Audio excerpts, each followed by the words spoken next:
இறையோரே, உங்கள் அனைவரையும் இறைமகன் இயேசுவின் நாமத்திலே வாழ்த்துவதிலே மகிழ்ச்சி கொள்ளுகின்றேன். Church is the gift of God. We all believe and affirm that church is a sacrament of God. நம்மெல்லாம் அவருடைய வேலைக்காரர்கள். பேராயர் என்பதெல்லாம் ஒரு பொசிஷன், ஒரு டைட்டில் தாங்க.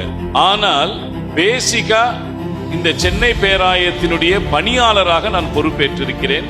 முதன்மை பணியாளராக நான் பொறுப்பேற்றிருக்கிறேன். We always cherish, nourish and celebrate the church.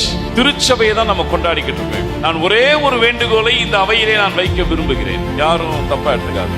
திருச்சபை கடவுளுடைய. இந்த திருச்சபையை சோசியல் மீடியால போட்டு தப்பான கருத்தை சொல்லி, பொய்யான குற்றச்சாட்டுகளை சொல்லி யாரை அசிங்கப்படுத்துறோம்? நீ துன்பப்படுத்துகின்ற கிறிஸ்து நானே. Church belongs to God. நம்ம எல்லாம் சேர்ந்து வேலை செய்யணும். We'll all work together. It's a team effort. யாருக்காக உழைக்கிறோம் இல்லையா?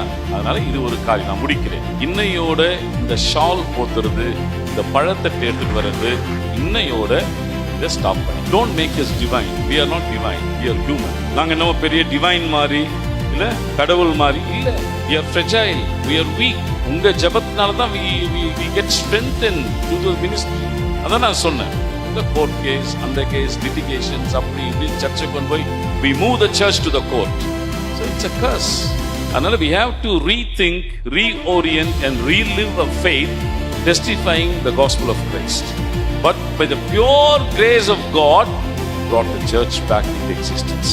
ஒருத்தர் தாங்குவோம், ஒருத்தர் மன்னிப்போம், ஒருத்தர் ஏற்றுக்கொள்வோம். இவருக்கு கோல் கொடுத்துட்டாங்க, authority, I have got authority அப்படின்றது இல்லைங்க. The authority to forgive, the authority to reconcile, the authority to embrace, the authority to respect, the authority to wash one's feet. இதுதான் அந்த அத்தாரிட்டி. அதனால இந்த காரியங்கள் எல்லாமே நீங்கள் மனதிலே நிறுத்தி நீங்கள் ஒத்துழைப்பு தாங்க. உங்களுடைய இறைவேண்டல் மிக மிக முக்கியம் எங்களுக்கு. God bless us all and thank you for staying with us. Be assured of a praise. Thank you.